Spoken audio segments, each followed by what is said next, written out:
Hello అండి. మీ అందరికీ Nepal tour గురించి చెప్పాను కదండి. మా ఫ్రెండ్స్ అందరం కలిసి వెళ్ళామని. అలా గోరఖ్పూర్ నుంచి మా ప్రయాణం దేవఘాట్ వరకు సాగిందండి. ఇదంతా కూడాను గండకీ నది పరివాహక ప్రాంతం అండి. మేము నేపాల్ బోర్డర్కి రాగానే మాకు సిగ్నల్ అది కట్ అయిపోయిందండి. ఈ పరివాహక ప్రాంతంలో అటు ఇటు చెట్లు మధ్యలో నదీ పరివాహక ప్రాంతంతో చాలా ఆహ్లాదంగా ఉందండి. చూడటానికి రెండు కళ్ళు చాలలేదండి, చాలా బాగుంది.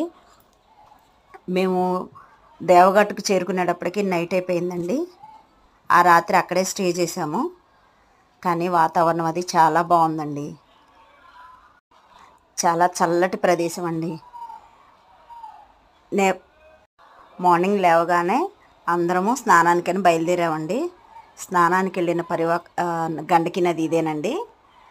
అయితే నీళ్ళు మాత్రం చాలా చల్లగా ఉన్నాయండి. ఇక్కడే అందరూ స్నానాలు చేసి బట్టలు అవి ఆరబెట్టుకుంటూ ఉన్నారండి.